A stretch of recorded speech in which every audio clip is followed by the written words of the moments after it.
Today we've got Brian Davila on the show. Brian Davila is a prominent real estate investor and entrepreneur known for his successful ventures in property investment and flipping houses. I was like, all right, I can make $40,000 on a flip, or I can go sell 5 houses and make $40,000. One day I was like, you know what, F it, like I'm gonna flip houses. How many podcasts can you watch where two entrepreneurs can be real about like their struggles and their faith? My house is paid off. I have a Mercedes Benz. I have several Rolexes.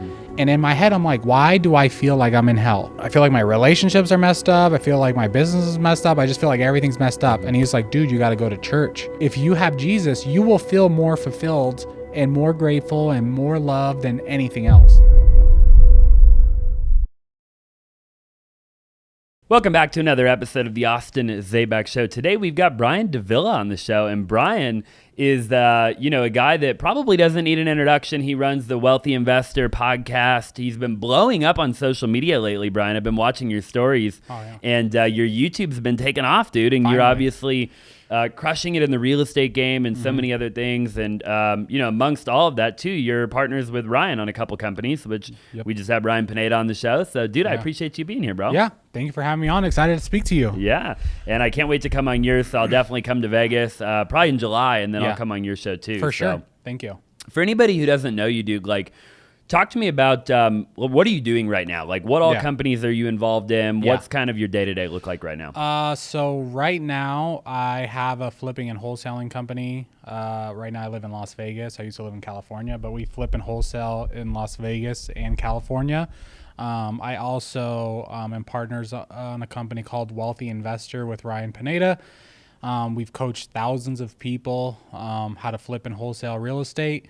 I'm also a father of 4, a Christian, and then, host a podcast, and I'm just starting to take social media a little bit more serious this year. So finally seeing growth after tiptoeing for the last couple of years. So excited about all that. Dude, so cool, bro. Yeah. I love watching what you're doing, and I'm excited to peel back a couple of the layers that you just mentioned, Yeah. So first and foremost, I guess, let's dive into like the wholesale flip, right? Yeah. How long you been doing it? Well, I became a realtor in 2016, and then I started flipping houses in 2018. So I actually scaled my realtor business to doing like 50 deals a year myself with just a TC. And I was just like, dude, I'm making $500,000 a year net as a realtor, but, I'm working on the weekends. I'm, taking calls past 5, like the lifestyle wasn't there. And I spoke to a friend who told me about Ryan, and this is before social media or like any of this stuff. So I just hit up Ryan, and I was like, hey, dude, like I want you to mentor me. I want to, start flipping houses. And he was just like, no. This is before his books. This is before everything. And I was just like, damn, dude, like, what am I going to do? Yeah. So I kind of just kept following up with him. And then he came out with his book. I bought his book, and then from that book, I bought my first house. And I was like, hey, dude, like I bought my first house. Thank you so much. And then that relationship grew. But as soon as I got my first flip, I was like, all right, I can make $40,000 on a flip, or I can go sell 5 houses and make $40,000 after splits and everything, hopefully. So I was like, I'm just going to flip houses. So I just started flipping houses. 2020 came. I knew that was an opportunity, so I took advantage of it. I flipped like 50 houses that year, made like millions of dollars, and then I bought a bunch of rentals. So through all this, I've been buying rentals also. And then I think in 2019, Ryan asked me to be a coach with him, became a coach, and then eventually became COO, and then eventually became partners. And then, that's kind of my real estate journey. So I usually just teach people how to flip and wholesale real estate, buy rentals, build wealth so you could have the lifestyle that you want, and pretty much don't give your whole life to money. Yeah. So that's a big thing that, what is it to seize the whole world if you're going to give up your soul? So yeah, that's kind of been the journey of real estate. So look, if you're a wholesaler and you're wholesaling at least 1 to 2 deals a month and you're not using Investor Lift, I'm telling you right now, you are leaving a ton of money on the table as a wholesaler. The moment that me and my team got Investor Lift, we literally saw a 50% increase in the amount of deals that we started to sell. Investor Lift will give you access to over 5 million cash buyers throughout the nation. And I'm telling you right now, it is a tool that will change the game for your business, okay? So look, all you gotta do is click the link down below or it'll pop up on your screen right here. Make sure that when you book a call with Investor Lift that you mention my name so they give you a discount. Now let's just go ahead and get back to the show. That's cool, dude. I wanna peel that back a little bit and talk about that. And in a little while, I wanna get into like the faith and the family and all that.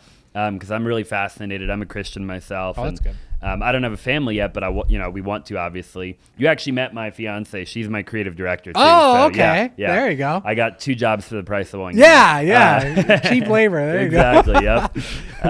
But, I want to talk a little bit about that. Like, I feel like your journey is so similar to a lot of people where you become an agent. Like I became an agent too, right? Yeah. Like I became an agent in 2015, I think. And I was like, dude, I don't really want to be an agent. Like I did okay. Like I made good money, Yeah.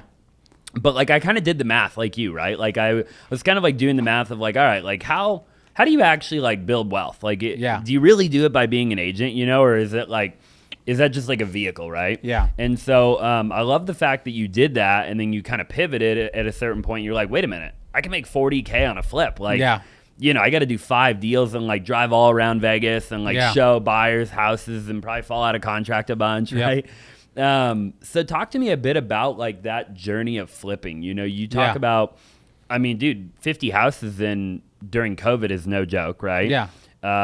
So how did you go from like doing the first flip to then scaling it to like an actual thing, Yeah, so I'll give more context. So I was a realtor in Vegas. I met my wife and I moved to California. Okay. Right? So when I moved to California, I tried to do the same strategies that I was doing in Vegas, but it didn't work. So what I've realized too, I've done a few different markets. Like strategies don't work across the whole country because of different reasons. So I used to call expireds in Vegas, right? In California, the market was hot at the time in like 2018. So there was no expireds.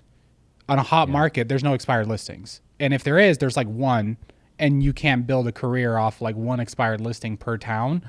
So I was just like, dude, I need to figure out how to like get more listings. So then I heard about NODs, like notices of default. I started cold calling notices of default. And then I started picking up short sales as listings, right? And then what was happening was investors were buying them. And then when I would speak to the investors, and I'm like, dude, what are you gonna make on this deal? They're like, oh, Brian, we don't make that much money. It used to be better. Like, just keep doing what you're doing, and we'll keep paying you commissions. And I was like, that's weird. Like, I've never had someone just like not answer my question like that. And this happened like a handful of more times. That's when I reached out to Ryan, and at the time he didn't want to like mentor me. So I was just like, okay, why is no one telling me how much these flippers are making? So the next deal that I got, I was like, hey dude, how much are you going to make on this deal? He gave me the exact same answer everyone else did. And I was like, hey bro, if you don't like sell me this deal, or if you don't tell me how much you're going to make on this deal, I'm not going to sell it to you. I'm going to make sure someone else outbids you. Yeah. And he was like, oh, like, dude, it's not that much. I'm going to make like 50 grand. Yeah. And I was like, bro, I'm doing a short sale on a $250,000 house. I'm going to get paid 4% after working on this short sale for 6 months. I'm going to have to pay the seller to pay some of their debts off. And you're going to make $50,000. I was like, hell no. So then what happened was actually for the next year, I got stuck in this like analysis paralysis. Like I want to flip houses, but I don't know what color to paint the house. I don't understand hard money loans. I don't understand what happens if the house burns down. I was just kind of stuck in like this place of not knowing.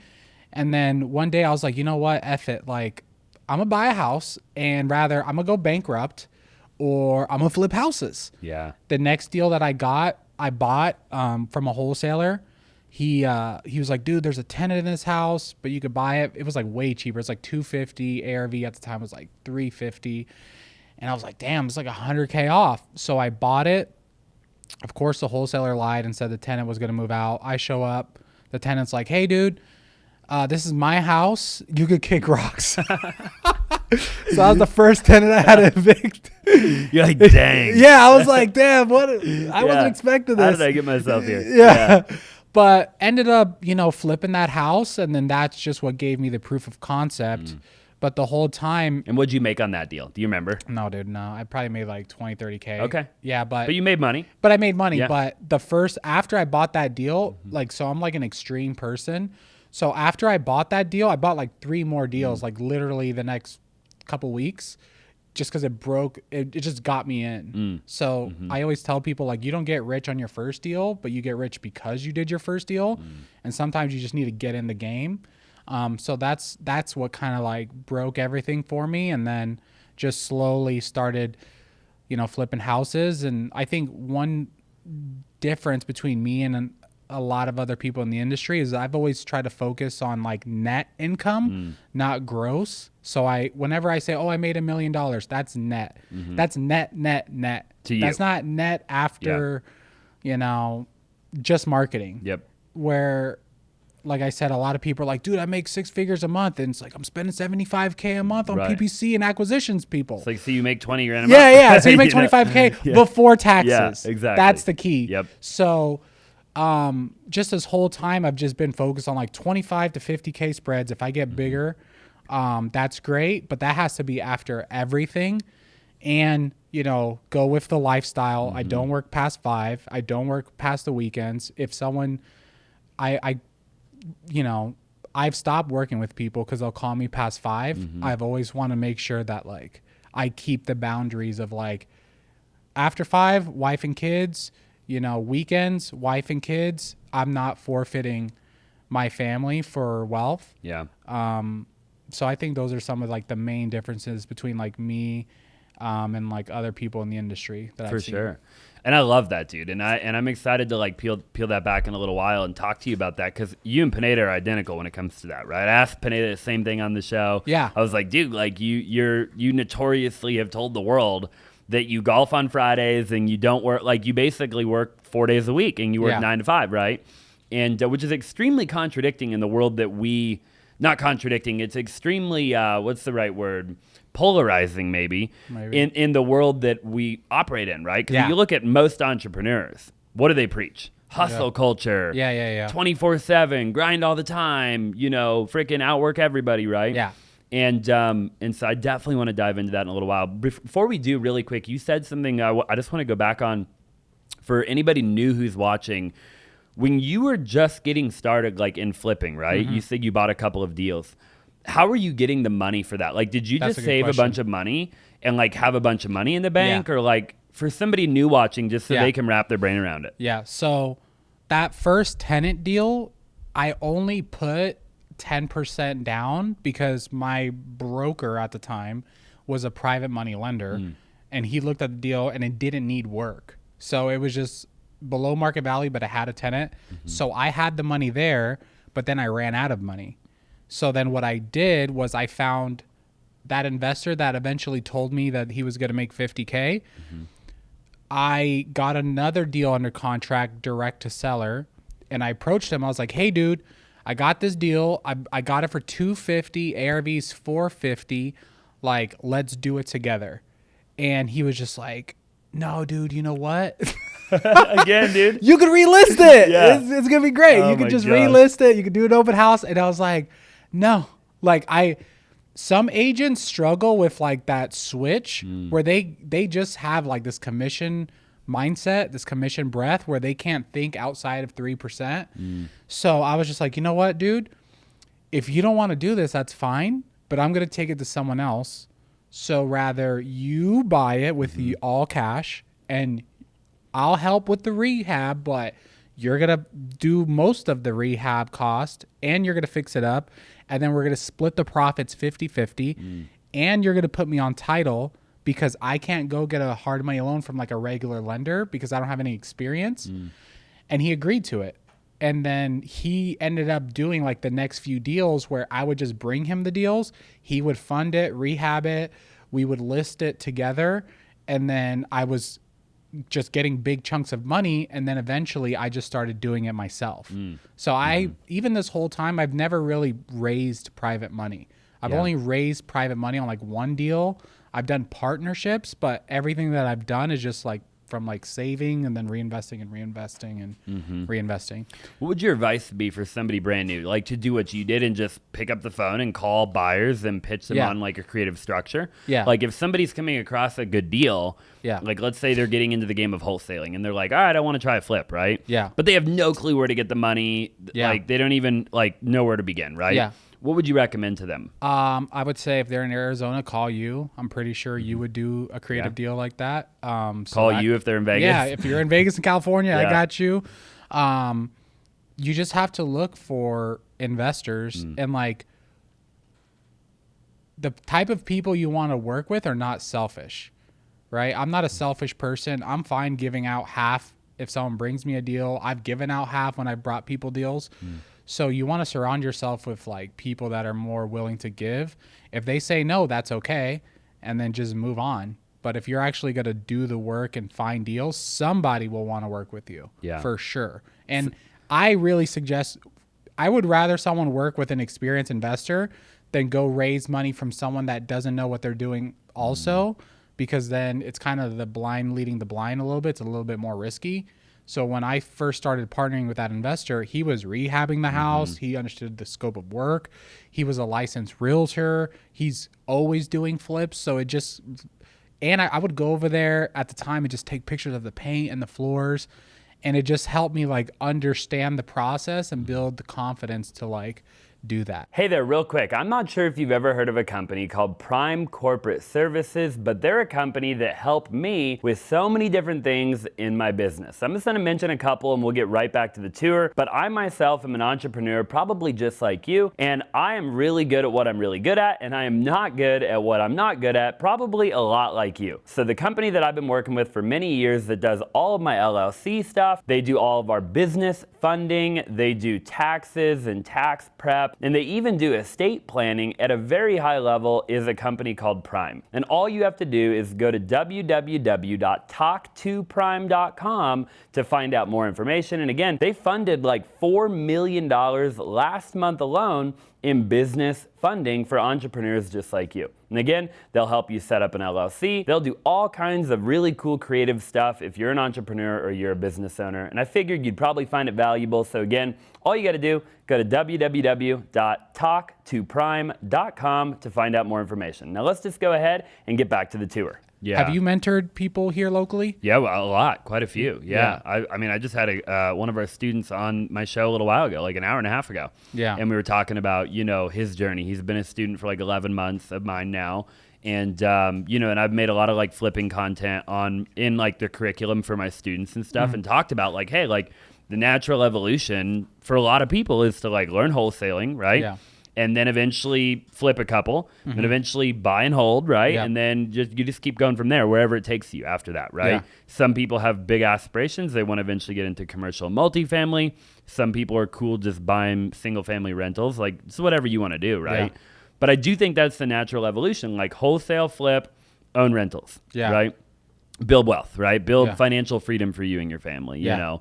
And I agree, dude. I think that finding an actual, like, flipper and pitching them on a partnership, because they're going to pay you the wholesaler anyways. Exactly. So all you're really saying is, hey, what if I don't make any money and I just give you the deal at cost, but I get to watch you flip it and you pay me and you just give me like half of whatever you make, right? Or whatever you negotiate. Yeah, or 30% or whatever, like pitch them. I think it's a phenomenal idea because now you get to see the nitty gritty of like how they're flipping, right? So was it that then in and of itself where you then, like when you then went to go pivot and do it on your own, right? Yeah. Where did you like get your own contractors and stuff? Like at that point, was it just like you had been there kind of like closely watching like the other guy do it to the point where now you had people that could like, you had a countertop guy and a painter and like. Yeah. Well, so what happened was like, you know, I started asking around for contractors And then once I found like one good crew, that's also like a big pivoting point where I'm like, okay, like this crew could literally do everything. I don't need this other investor unless they have capital. But so I obviously like flipping houses, you need like a construction crew, you need capital, and then you need deals. So I've always been very good at deals because my first broker, his name's Craig Tan, he's like popular in Vegas, but he pretty much like from day one, he's like, get on the phones. If you just listen to me, you will be successful. And at the time, like I came in working from like bars and freaking Sonic Burger and like all these things. And I met a young guy, he kind of looks like you. He had like 17 rentals paid off, dressed super nice, like such great Christian guy. He was like, dude, if you listen to me, you'll be good. And I was like, all right. So he's like, cold call. I was like, I'm cold calling. Yeah, I'll do whatever, dude. Yeah, whatever you tell me to do, I will do. And that's kind of what like shaped the understanding of like deals always come first. Like how many deals have you done in your career? Wholesale deals, I've done probably 3,000 or 4,000, and then that's crazy. And then on the retail side, probably another couple thousand. So and then between flips and stuff, I've done at least like 5,000 or 6,000. Yeah, 5,000 or 6,000 flips or total transactions? Total deals. Dang. Yeah, but I'm 29. Yeah. I just turned 29 actually, like a couple weeks ago. And now we're really scaling. So like if you ask me that like next year, it's going to go up quite a bit every year because we'll do probably this year between retail, wholesale, and flips, we'll do somewhere between 1,500 and 2,000 deals in 2024. That's crazy. Yeah. What do you think this year? You think you'll do on just flips and wholesales? Just flips and wholesales, we'll do probably 600. 600? Yeah. Is that 500 all or here 600. in Arizona? No, nationwide.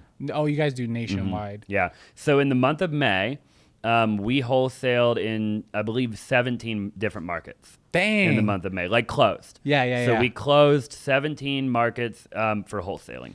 Do you think wholesaling is going to be illegal soon? Well, you saw what happened in South Carolina, right? Which we already kind of found a workaround for that, by the way. We found like an attorney in South Carolina that has like, you can basically, the way that I understand it, and I don't want to go too much into detail because I don't this actually is legal fully, advice. yeah, So not legal advice, down. definitely not, is that you have to have a land contract in South Carolina. I don't know why. I don't understand it, but instead of like a purchase contract for the home, you do a purchase contract for the land. For some reason, again, talk to your own attorney. Yeah. But there is a workaround there. Wholesaling's been around forever, dude. So like, you look at guys like Cody Sperber, even like Dean Graziosi, dude. Like these guys way back in the day were wholesaling. Like, dude, Dean was doing infomercials, right? So I don't think it'll ever go away. I think that they're going to try to make it more difficult. Yeah. They're going to try to, look, at the end of the day, they want to eliminate the riffraff. Yeah. And there is riffraff, dude. Like, you and me could both agree that there are people right now today wholesaling that probably shouldn't be. Would you agree with that? For sure, yeah. Yeah. Because they don't know what they're doing. Yeah. They're underwriting deals wrong. They're locking deals up way too high. They're canceling everything. Yeah. Right? And it's not ethical. I mean, like, look, I get you're going to have to cancel on a deal here or there, right? Yeah. Totally understand. Even in the retail world, people cancel, right? Yeah. But like, dude, too many people are just canceling 9 out of 10. Yeah. It's like, you can't, you're going to burn the industry doing that, in my opinion. Yeah. I actually think that wholesaling could become illegal. I've never been the type of person that's like doom and gloom, like, oh my God. On a national level, you think? Like federally? I think more states for sure. Yeah. I think, CG's going on right now. I was talking to some of the people at CG and they said the owner of New Western, I think his name is Stuart. Yeah. I've met him. That he went up and just kind of was talking about all the regulations that are coming out with wholesaling. California is like passing new laws on just flippers. So now like any flipper that flips a house in California has to give the buyer the contractor's information and what they did to the house. So that's going to get rid of a bunch of flippers. That's good for me, but that makes it harder on like new flippers or people like that. California passed a law where you could have only 2 short-term rentals. So I had 3. I actually had 5 and I sold 2, and then one of my licenses expired and now I can't renew it. Dang. Yeah, so California, only 2 short-term rentals. So just like more and more regulations are going to come out where rather you need a license because maybe, the Realtors board wants their cut.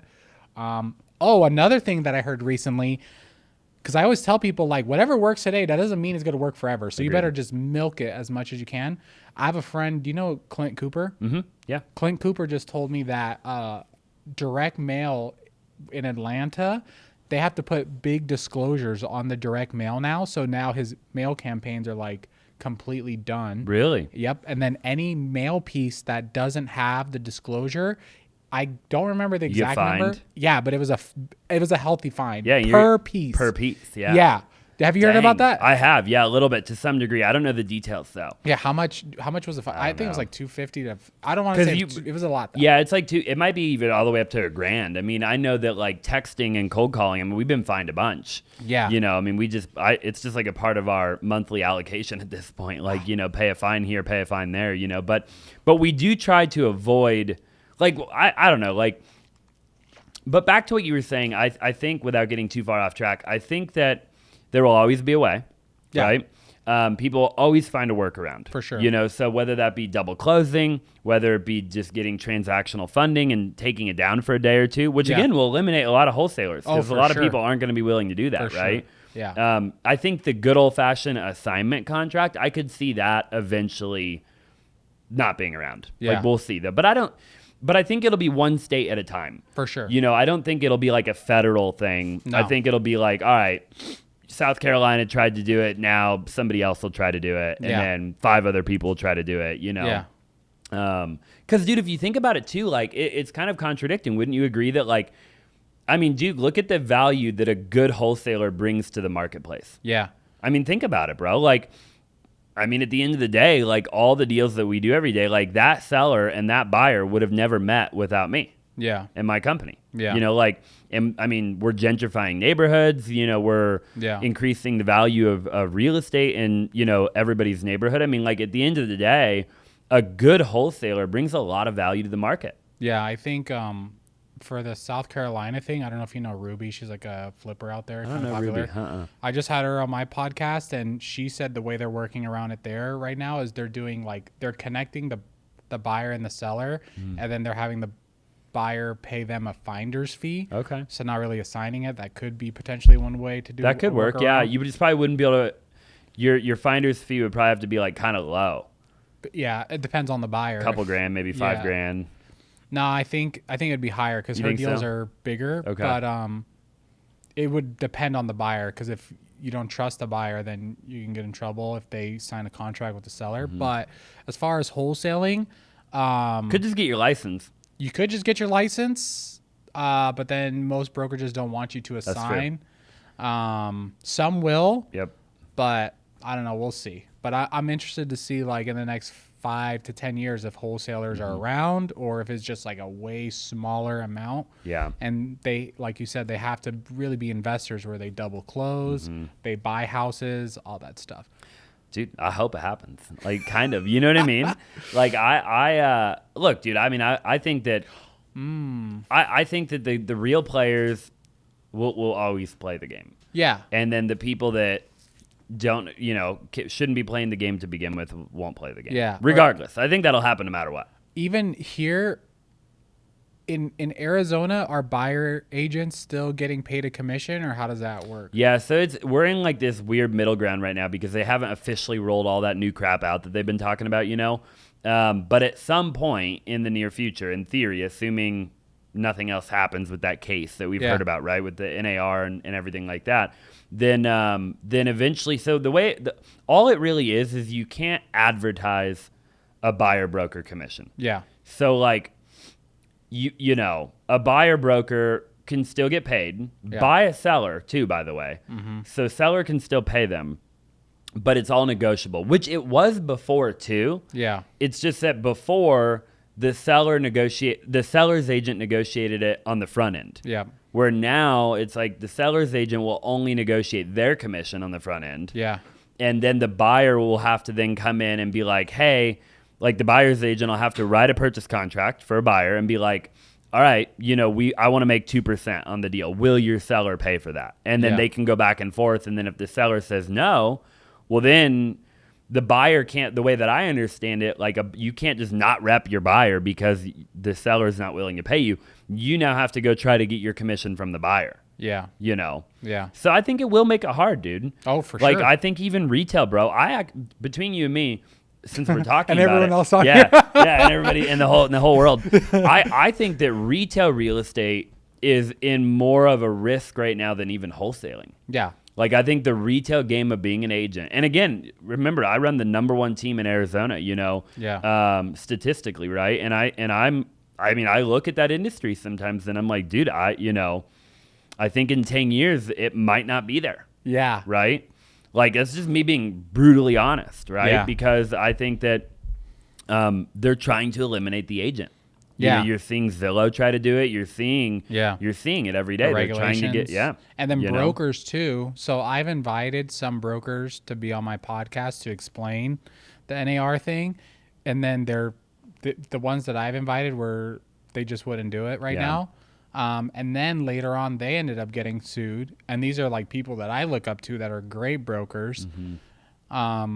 Because they're just, the lawyers or whatever, they know they're winning. And real estate's, but I'll say this, most agents are lazy anyways.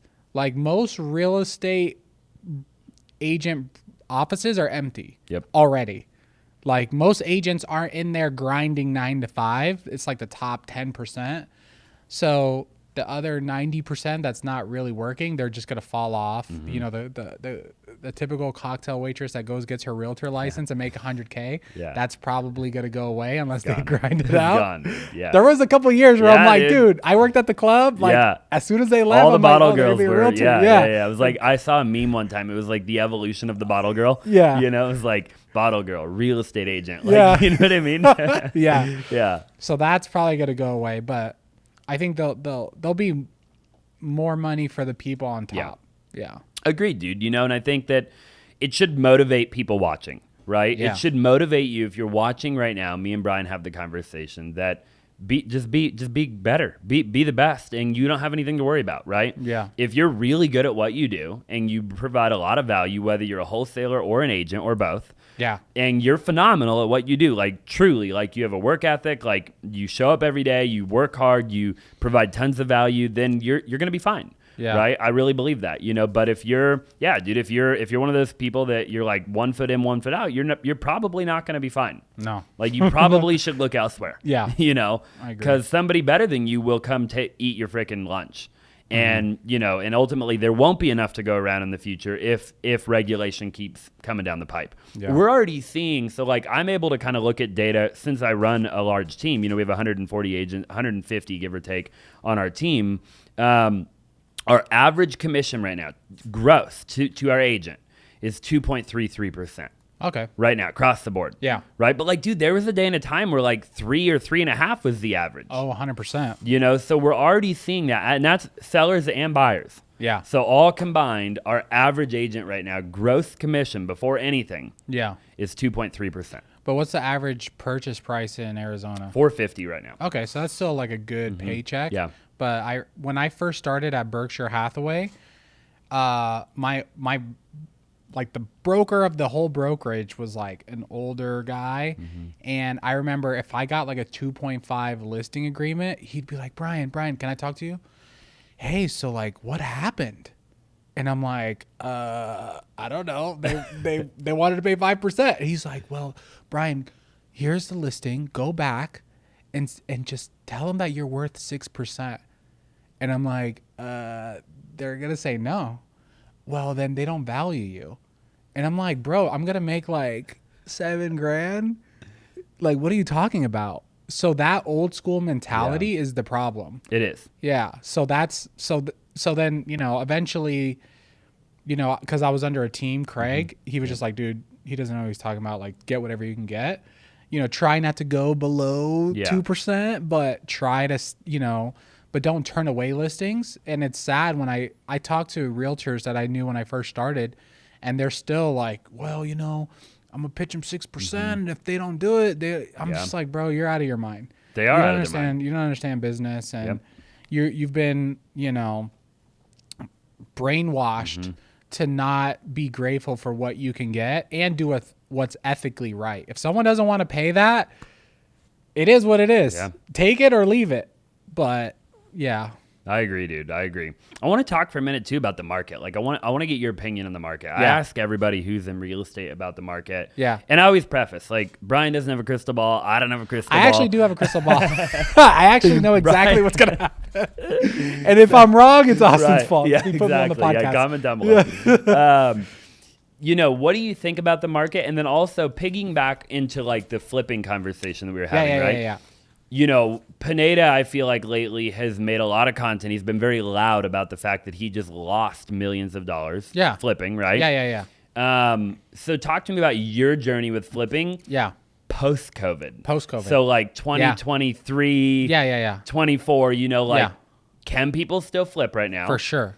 And then, where do you think we're headed in the market? Yeah. So I'm going to go back a little bit more. So when I started as a realtor, and this is just so people have context and understand markets, right? When I started as a realtor, in my office, I would hear brokers and agents talk about like the good old days before the market crash, right? And they're like, dude, we're making so much money. Dude, we would turn away customers because we were just killing it.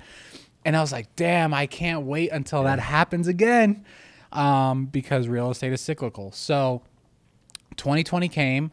I got scared at first, and everyone got scared. I think early 2020, nobody was buying deals. Everyone stopped. We had meetings with the biggest wholesalers like Scott Oods, Carlos Reyes, all these people, and they're like, dude, no one's buying. And Ryan was like the first one in our mastermind to be like, guys, buy, like just buy, because no one's buying, and they lowered interest rates. So I start buying, I put all my money in, and I got rich for sure. Oh, for sure. I want to make that preface it because I understood the market. If you understand the market, you know when to stop and when to go all in. So 2020 to 2022, crushed it, right? Yep. As soon as they said interest rates were going to go up, because a couple of years ago, before that 2019, I felt what high interest rates did to the market. I won't tell that story, but they raised interest rates for a couple months, and I felt like, oh, wow, like all my listings are sitting. So 2022 came, I stopped buying. Where other people that I know kept buying, a lot of newer investors that were deal drunk, that thought they were just like above the market because they crushed it the last 2 years, they kept buying. And I have a lot of friends and a lot of close people that have lost millions of dollars and went bankrupt and lost everything because of the interest rate hikes. But what I did is I stopped, and I was like, I'm going to sell everything that I have as quickly as possible. I canceled on escrows. The wholesalers and people were pissed. I canceled. No one ended up buying those deals. And I just waited.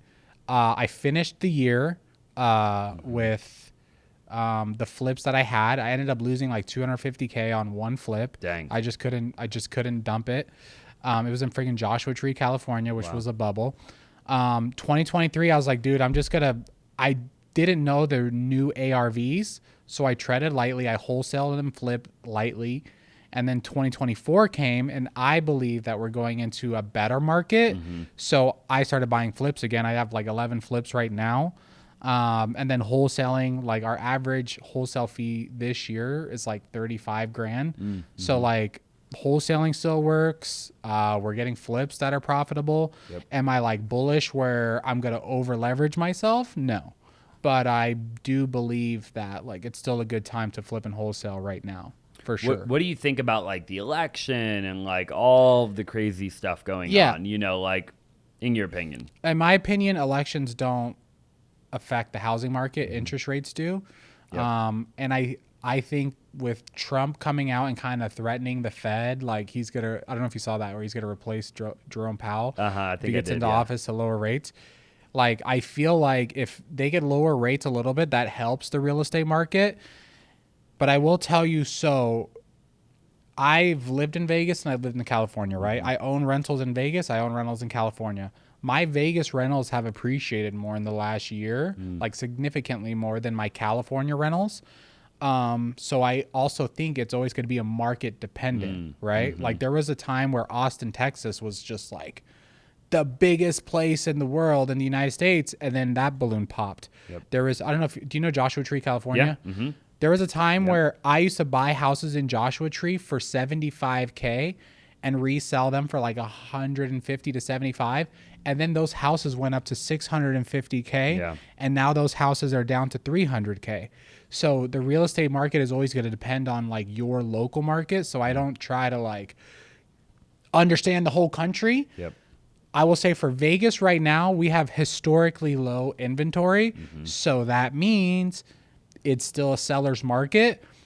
I also have context. So context is a big word that most people don't have, where in California where I lived, the average house was $850. The average. That's your average house. I lived in a 2,000 square foot house. The average 2,000 square foot house where I live now is about 500, right? But the people here think their house is expensive in Vegas. And I'm like, bro, a couple hours away, people would kill for a $500,000 house. And then people are moving to Vegas. So I just think there's just so much context that takes to understand markets. Like that was a super long answer, but like what do you think is going on in like the Arizona Phoenix market? Similar probably to Vegas. You know, yeah, we've actually seen quite a bit of appreciation. You know, we saw a bit of a dip, you know, from 2022 to like through 2023. And then, but then again, to your point, like we're seeing it pick back up in my opinion. Yeah. But you know, we're kind of like Vegas too, in the sense that like, dude, we're kind of an anomaly, right? Like everybody wants to live here, you know? Yeah. And big corporate, you know, Fortune 500 companies are moving here. And so I think that we're kind of protected a little bit in that regard because again, to your point, like we have historically low supply. I think we have 18,000 houses on the market right now, right? Which when I got into real estate, to put this into perspective, I got into real estate in 2014 and there were like 35,000 on the market. Yeah. So a decade later, there's half of what there was when I got started. And you have to figure in a decade, how many new houses did they build too? Like the number's not the same, right? Yeah. So like, you know, we have really low supply. And I don't know that if they lowered interest rates, if that would even, like, I don't know what would happen if that happened, right? Because like Graham Stephan made a video recently and he's like, what a lot of people aren't thinking about is that if they lower interest rates, he's like, all of the people that are locked in right now that can't sell because they have a low interest rate and they don't want to trade out of a low rate into a high rate, they'll all of a sudden be down to sell when low interest rates come in. So he's like, that could increase supply at the same rate that it increases demand and therefore do nothing to the market.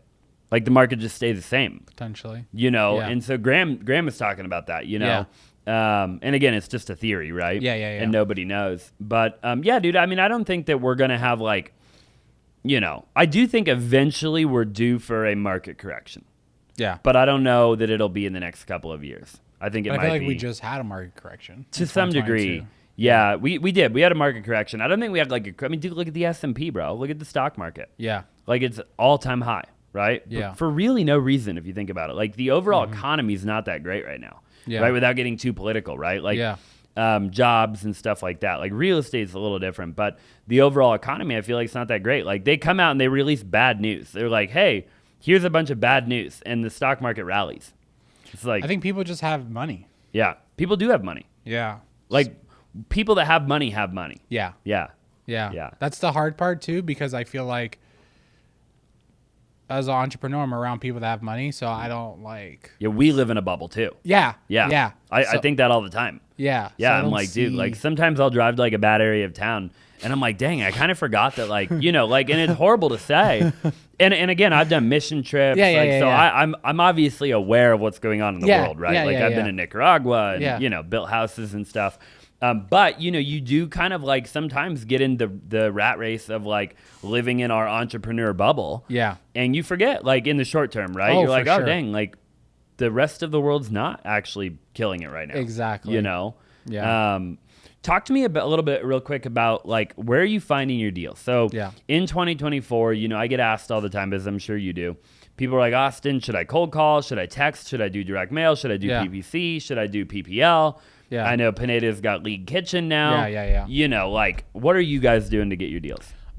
So this year I've done like a bunch of stuff. So I had TV, PPL. I've tried PPL. I tried, I forgot the company. But I did PPL. I was paying like $375 to $475. Did you like it? The PPL when you were doing it? No. Yeah. No. I just felt like it's like a regular lead for like $500. I was like, this is crazy. We're doing agent outreach. What else are we doing? You like agent outreach? I do, because I feel like maybe it's not illegal to cold call and text agents because is it not? All right, cool. Nope. But and not only that, you can call them at 8 p.m. and not feel bad about it. Yeah, exactly. That's great. Signed up for. Agents don't answer the phone, so you gotta call between 9 to 5 because they don't answer. Even then, they don't answer. Yeah, bro, trust me, that's like the crazy. That's a different thing. But agent outreach this year, TV. I'm doing Lead Kitchen with Ryan, so Facebook. Facebook for me has been pretty good. I think it's kind of surprising because I feel like a lot of the leads that we're getting from Facebook, they just want to sell. Where usually there's like, oh, I want to sell, but it's like 3 months. They're like, yeah, I'm ready to sell. Yeah. The trick is how to monetize them. So they're not all going to be like, hey, I want to sell and I want 200K below market value. That's not the average for sure. So you have to be able to monetize listing, novations, creative finance, and then flip and wholesale. You cannot, in my opinion, just do one marketing stream and be like, oh, I'm just wholesaling, unless you're going after just distressed homeowners. But if you're doing more like, you know, Facebook or TV or even mail, I believe you have to, it's more of a sales game now. Yeah. Where before you could just get away with just flipping because there was inflation. You could just get away with wholesaling because everyone wanted to buy. But if you're getting homeowners that want retail, you have to monetize the listing, in my opinion, right now. Yeah, which is why I do both. Yeah. That's why I have a big retail team and a big wholesale team, and they both benefit each other. Yeah. Because they pass deals back and forth all the time, right? Yeah. And, you know, and I did that from day one, right? And I totally agree. How have you figured out how to train your people and your team to do that? Like, how do you, is it the same guy talking to the seller that knows how to pitch a novation on your team that is also the same guy that knows how to pitch a cash offer? Or is he like transferring it to a different guy? So I'm literally anti-realtor. So I don't have any realtors on my team. So if somebody wants a listing, I'll talk to them and then they go to a transaction coordinator. But it is very rare for me to take a listing unless I know for sure they're going to sell and it's like a for sure thing. I'm not going on listing appointments. I haven't been on a listing appointment for years. It's like, hey, Austin, you want to sell? I'm going to send you this listing agreement and you're going to sign it. And then the photographer is going to come out and you're going to do everything I say, okay? Yeah. If it's no, then no, peace out. We're like later. So like right now I just have like one acquisitions and then me that's doing acquisitions. Got it. So I also get like a lot of my deals I should have talked about from social media. So like social media for sure is like more than half of the deals that come in are just straight from Instagram. People sending you deals. People just sending me deals. People just like, hey, like they find my number and like, hey, I see you on Instagram or YouTube, I got this deal. So that's like half, just that. And then direct to agent, and then a little bit from direct to seller. Yeah, I love it, dude. Talk to me about that, like social media, right? You mentioned in the beginning of the podcast, you're really going hard on social. Yeah. I follow you, obviously. Congratulations on your YouTube channel. You're crushing it, right? Yeah, finally. I've seen, you're really hitting like growth right now, right? Which is really dope. I love watching people like hit it on YouTube, right?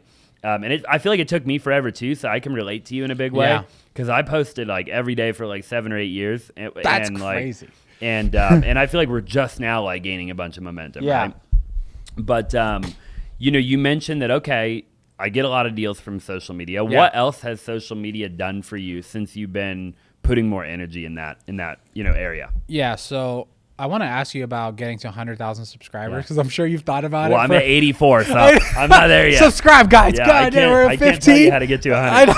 I can tell you how to get to 84. Yeah, but I think about it now. I'm like, dude, when I get to 100,000, I'm going to try to get like 5 plaques if there's a way to do it. Like, how do I max out how many plaques I get?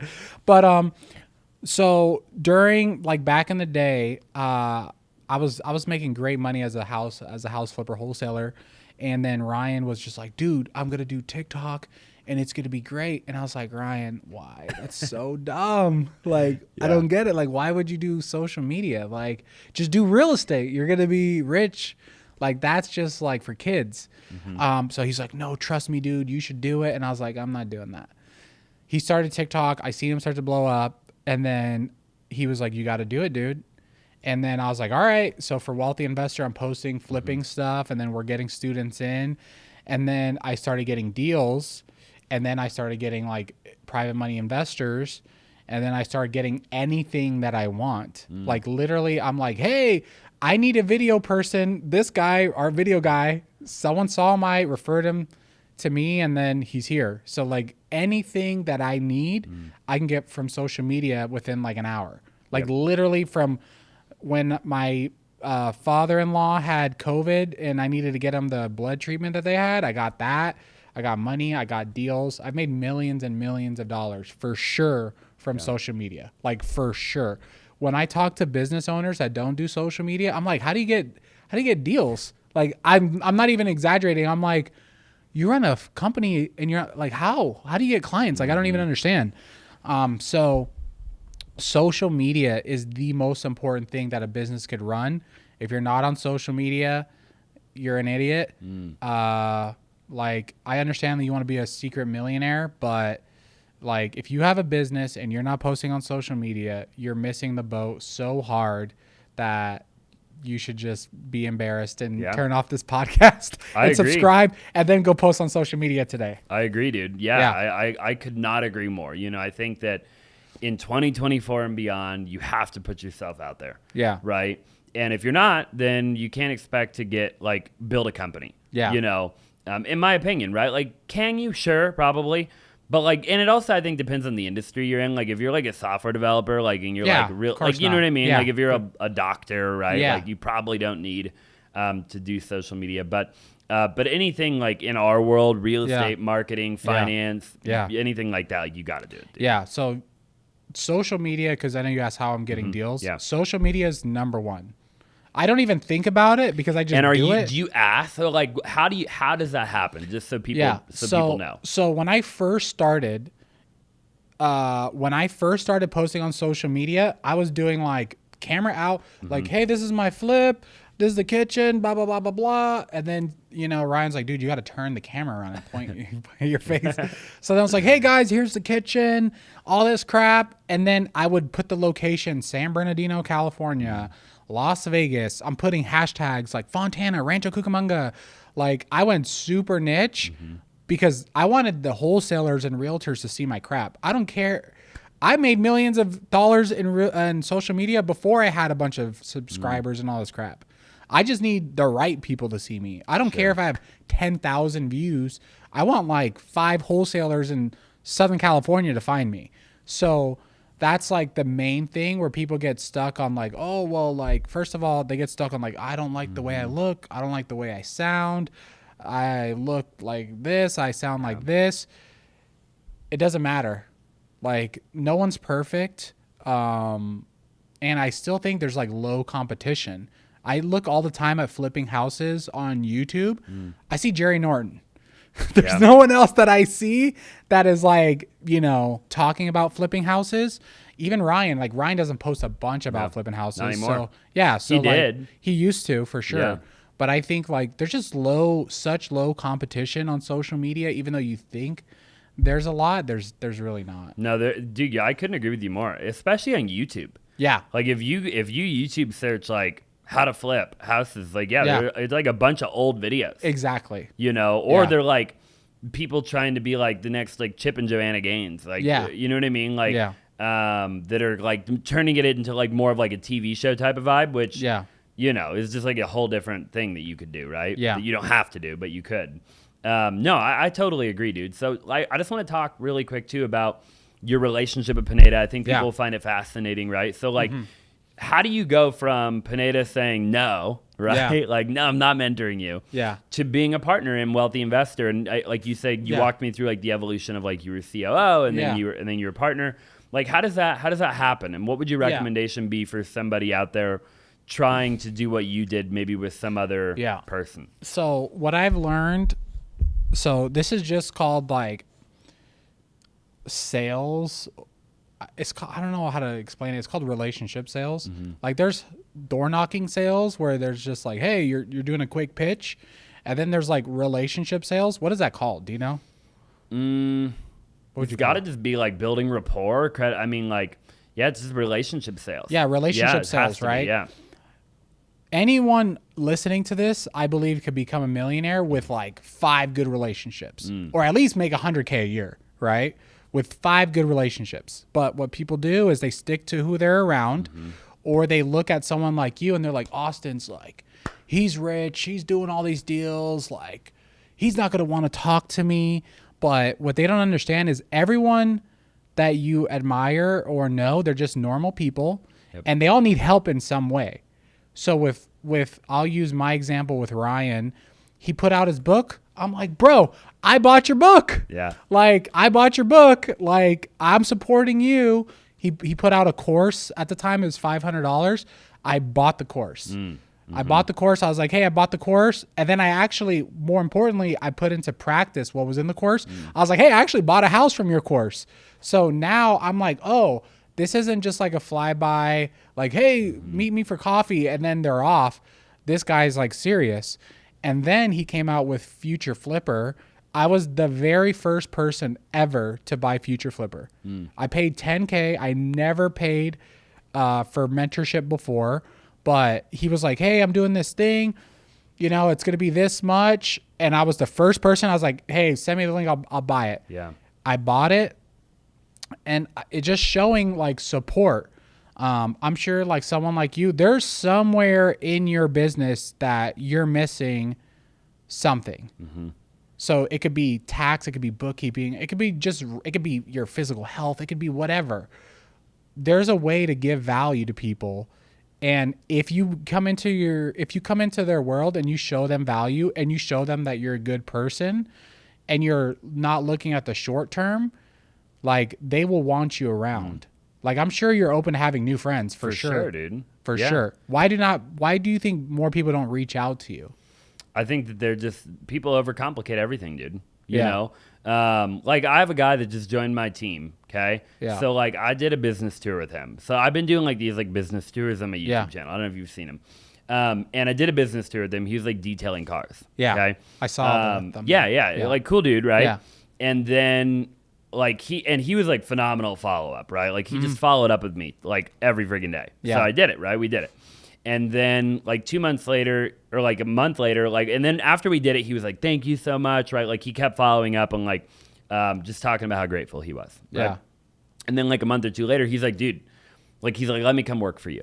And I'm like, what do you mean? Like I just did a business tour. Like I just interviewed you. Like you're, you know, like you don't want to work for me, right? Like I tried like talking him out of it, right? Yeah. And he's like, no, like I want to work for you. I was like, all right, well then like come, like I'll introduce you to my CEO, you know?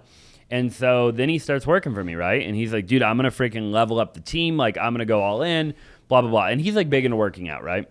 And so then he's like, dude, like start coming to the gym with me. And I was like, I kind of wanted a gym. I was looking for like a new gym to go to because I was going to another gym and I was kind of just getting burnt out of my routine, you know? And I'm like, dude, I'll go to the gym with you, right? And now we're working out together. Yeah. And now you have this guy who wanted to get close to me. Yeah. Who's now done a business tour with me. He works in my organization. He's on track to make 40, 50K a month. Yeah. We're going to the gym together. He's getting free advice from me every day because we're working out together. Yeah. You know, and it's just like, it proves exactly what you were saying, right? It's like he was just there and he provided value to my life. And now I'm like an open book with him, you know, we're going to take the whole team and go over and hang out with him on the weekend. And he's going to have a little pool party. And like, you know, in a matter of like a month and a half, like he's like highly integrated into my life. Yeah. Right. I think there's a young couple that I went to this, I think it was like a fortune builders thing or something like that.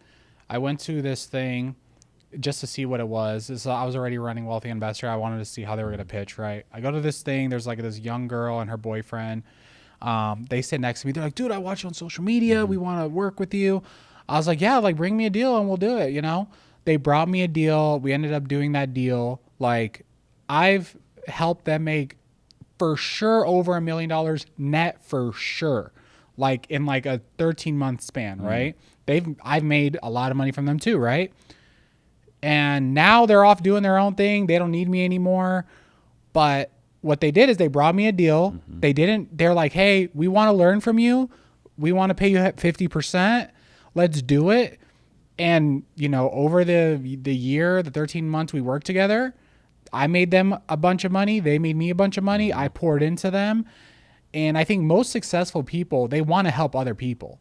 It's not like on cartoons and movies where you think like, oh, like the rich people are like bad people that are selfish and they don't want other people to succeed. Like, it's not true. No, most successful people are successful because they're willing to help other people. So then they made money. Agreed. So I just think people overcomplicate it. They're scared to reach out. They're not willing to do the social sales aspect and just like try to build a relationship. They're like, hey, can I pick your brain for 5 minutes? No. Like that's such a dumb question. It is. Like, can I buy you a coffee and pick your brain? It's like, dude, like I could buy my own coffee, bro. Like, you know what I mean? Like there's got to be another way you can approach me than like, can I buy you a coffee? It's like you want me to drive out of my way to meet you at a coffee shop. Yeah. We've never met before. Yeah. So I can get a $4 cup of coffee and let you pick my brain. Like that doesn't seem like a fair trade-off. Yeah. Or even if you post something like, hey, I need a bookkeeper. Yeah. I might not be a bookkeeper, but I could go look for one and be like, hey, Austin, I found these 3 bookkeepers. Like, here you go. Yeah. And now I'm like, oh, okay. Tons of value. Yeah. Tons of value. Yeah. Even if it's not me doing it. Yeah. Making introductions. Exactly. Yeah. It's one of the top ways to build that social credibility that you were talking about is just introing people. Yeah. Like you've met the people that are like really, they just know everybody. Yeah. Those people are really valuable, right? Because like they're your go-to, and it's like, yo, like, can you put me in a 3-way chat with so-and-so? I've been trying to like get a hold of him, and he hasn't seen my DM or whatever, right? And then they put you in that group chat. It's like really valuable, right? Yeah. You're like, dude, thank you so much. Like I've been trying to get a hold of that guy for a long time, right? So I totally agree, dude. Before we wrap here, I want to talk real quick about faith. Yeah. And then just like how you balance everything. You talked a little while ago just about the fact that, hey, you don't work past 5. Yeah. Has it always been that way, or was there a period of your life where you did work past 5 and then you were like, I'm not doing that anymore? When I first became a realtor, but then once I met Ryan, my mindset changed. I was like, oh, I don't have to work past 5. So since then, I haven't done it. There's never like a need to, in my opinion, to do it. And then like on the faith side, so I got baptized like recently in October, and then I was going to church before that. Yeah. And then I've been getting discipled by some of the guys at the office. So that to me has been way more important than everything else. You could be rich, you could have money and be anxious and depressed. Like I tell this story at WealthCon where I was sitting at my house on a Saturday. It was a Saturday morning. I had my daughter here, my son here, my dogs here. My wife was in the kitchen cleaning because she's an OCD. I have a big glass back window that oversees my pool. My house is paid off. I have a Mercedes Benz. I have several Rolexes. And in my head, I'm like, what the hell? Like, why do I feel like I'm in hell? Like, why do I feel so anxious? My brain is telling me I should go to work, but then I'm also feeling guilty for not being the best father. And then I'm not taking care of my health. And I just feel anxious all the time. Like, why do I feel like this? So I went to Ryan. I was like, hey, dude, this is what I'm feeling. I feel like my relationships are messed up. I feel like my business is messed up. I just feel like everything's messed up. And he's like, dude, you got to go to church. And I was like, I don't want to go to church. Yeah. I was like, that's not what I want. Give me some gratitude, give me a cold ice bath. Give me the secret formula. Yeah. Give me the quick. It can't be church. Yeah, it can't be church. Yeah. So I went to church for the first time, and the pastor was talking about how the devil will try to make you have shame and he will try to keep you from going to church. He'll be like, hey, Austin, you drink, you do XYZ. You can't go to church. Fix that first and then go to church. So that was always my mindset. I was like, I can't go to church. I don't want to be fake and like be a Christian but not really live in it. So he talked about that, and I was like, okay, wow. So I'm going to like try to give this a go, right? And after the very first time that I went to church, I noticed that I stopped watching porn. Wow. Yeah, and I didn't even ask for that to happen. That just happened.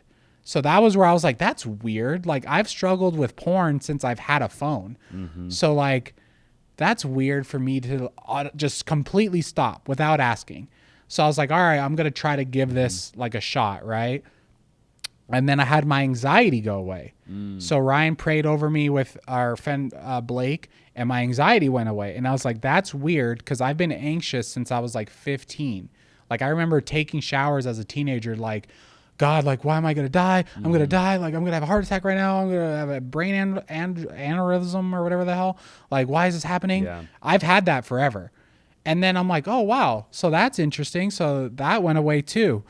And then when I got baptized, I felt what I know now is like the Holy Spirit. And then after you feel the Holy Spirit, it's hard to like go back to not being around him and not understanding that like Jesus is greater than all this. All this crap could go away. And if you have Jesus, you will feel more fulfilled and more grateful and more loved than anything else. Money will not do that. Your wife cannot fill your cup. Your kids cannot fill your cup. Like, yeah, they're important, but if you don't have Jesus, you will feel a part that's empty. And I never knew what that was. I was just like, oh, I'm not a mindset guy. I'm not like a gratitude guy. I've never been like a big Christian guy. But until you really submit and give your life to Jesus, I feel like you're just missing out on this whole other thing. It's so powerful. What, dude? Yeah, I love that you brought that up, man.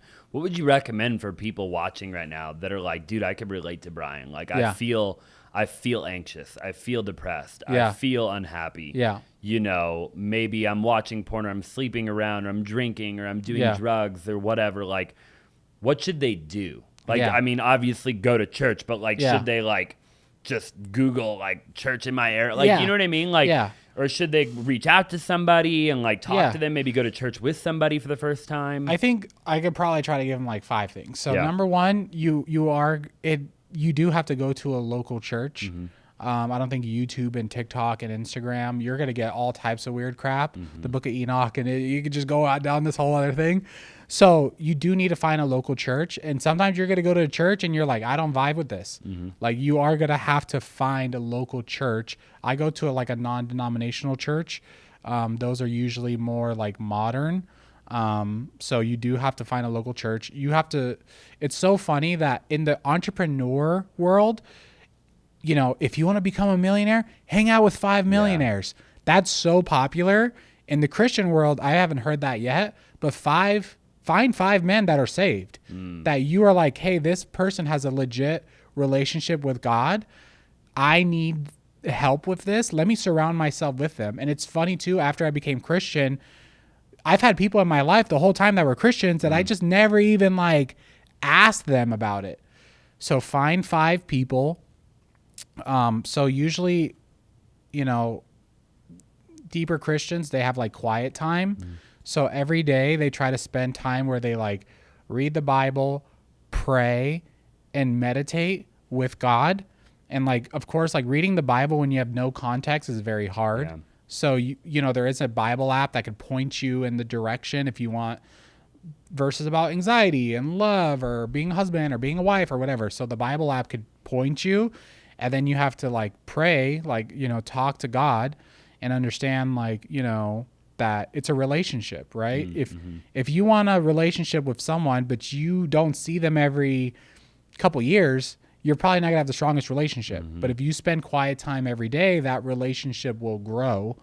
And I also think people don't even understand the basics of Christianity. They think like, oh, I believe in God, I'm Christian. That is not what a Christian is. No. So you have to believe that Jesus Christ died on the cross for your sins. And Jesus is God here in the world, in the flesh. People think like, oh, if I'm a good person, I don't kill, I don't steal. Yeah. Like I'm a Christian. That's not what a Christian is. So people just need to inform themselves like what is a Christian. And I was I was one of those people. I'm like, I'm a good person. I mean, I watch porn, but I don't like do bad stuff. Yeah. And I'm like a Christian, but that's not what a Christian is. So they have to educate themselves. And then I think if you really want to like feel God, I feel like listen to worship music, fast, and pray for a couple of days. And I believe you will feel the Holy Spirit. Dude, I love that. So powerful, man. I love talking about faith on the show. Yeah. And family and like balance. And I like talking about all the crap that nobody wants to talk about, Yeah. right? Like you can watch all the podcasts in the world about how to wholesale, right? Yeah. But how many podcasts can you watch where two entrepreneurs can be real about like their struggles and their faith and their walk and their the whole thing, right? Like it's so valuable, dude. What about you? What was your faith journey like? Yeah, so my faith journey's been like a bit of a roller, probably similar to yours to some degree. Like growing up, I always was like, oh, like I'm a good guy, right? Like, I mean, I always believed in God, but I grew up with my grandparents. So I grew up in my grandparents' garage in Gilbert, Arizona, and my grandparents like believed in God. So I was like, I believe in God, right? Yeah. But we never went to church growing up, Yeah. So then when I got older, dude, I just like one day. Actually, I was living with like my roommate at the time. I was like 17, I think, actually, even. And he's like, dude, like, come to church with me. And I was like, all right. Like, and I went to church, and then I kind of just like fell in love with it. I ended up being in the same church for like 8 or 9 years. Tried a few different churches, but like ultimately was in like one main one. Went on like 3 mission trips. And, really got around like really great people. But it was a bit of a roller coaster. Like, it was like up and down and up and down, right? And then I kind of fell off for like a year. And I don't mean like I fell off and I went to Ibiza and did like a bunch of cocaine. Yeah. I just mean like, You just stayed home. Yeah, I just was like, I wasn't going to church as much. And like, I was like working really hard and like focused on like just building companies and people and like all of that, right? Because it's a lot to like juggle everything. But more recently, I've like come to the conclusion, I'm like, all right, I got to get back in church. Like I gotta go all in on my faith again. I was actually talking to Pineda about it too. I was like, dude, like I want to get louder about it, and I want to talk about it more and get back into it like I was 2 years ago, So I don't know, dude, like I think that there's no question when I was like really into church going multiple times a week, I was significantly happier. Yeah. And my life was significantly better. Yeah. Right? Like there's no question about it. So I can clearly now look back at the last decade of my life and I can see the difference of like going to church and like not being perfect. Yeah. But trying to walk the walk, right? Yeah. Like just that's all it is. It's like trying to walk the walk versus like not trying to walk the walk. Yeah. Like one's way better than the other. Oh, for sure. Do you ever feel the Holy Spirit? For sure. Yeah. What does that feel like to you? For people that don't know, it feels like it's kind of hard to articulate. It feels like almost like your gut, like your like the version of you that is like all knowing, like the version of you that like is like objective, like it can look at anything or one or scenario and kind of point you in the right direction. Like that's the right thing to do. Yeah, that's the right thing to say, do, be, whatever. Like kind of like that person that lives within inside of you that has a lot of wisdom, I think. Yeah. Like that to me is like, all right, like that's God, right? Like that's not me. Like I'm not that. Like, you know what I mean? Yeah. It's like that has to be God, right? Yeah. And then I think like for me, what really did it for me, dude, is like I look back at my life and I shouldn't be where I'm at today. You know what I mean? And like that's when I really think I like anytime I think about that, I'm like, dude, like God is great, right? Yeah. Like I'm so grateful and I feel so blessed, because dude, I grew up in my grandparents' garage. Yeah. Like I had a lisp. I didn't go to college. Like I wasn't that great in school. Like, like I got into like drugs when I was a kid, like nothing heavy, but like I could have very easily gone down a different path. Yeah. And like here I am, like running all these companies. Like it's like, dude, like that was God. Yeah. Like he opened those doors, like no question about it, sure. right? And so I think like I always encourage people like look at your life and just look back and see God, like just look at like what was not humanly possible. Yeah. Like, you know what I mean? And I think a lot of people have that, dude, and they don't even give the credit to him. Yeah. You know, like a lot of people were like, God will open the door for them. And then they're like, look what I did. Yeah. Like, look at that door that I just opened. It's like, Yeah. dude, you didn't open that, bro. Exactly. Like, that was like freaking ordained. Yeah. Like from the time you were born, like that was always going to happen. Yeah. You know, because you were meant to go down that road, right? So I don't know, dude. I think that being an entrepreneur is super hard. So I think every entrepreneur needs to have some sort of faith, whatever they choose to believe in. Yeah. You yeah. know? I agree with everything except the last part. I do believe like you should believe in Christianity. In God. Yeah. Yeah. I don't believe like I've had other guys on the podcast. They're like, I'm spiritual. I do the ice baths. Yeah. Yeah. I'm like, I don't know. Or I've had other guys who they're like, hey, like I wake up and I write down I want to make $1 million, and then I have a plaque on my wall that says I want to make $1 million, and then in my car, I repeat affirmations that I want to make $1 million. That's you worshiping money. Yeah. That is what that is. If I do that with anything else, you'd be like, oh, that's weird. You doing that is worshiping money. I do believe you should have goals. I do believe you should have visions of success, but with God first. Or, you know, put God a part of it. You know, you could try to do it yourself, but it will be better with God for sure.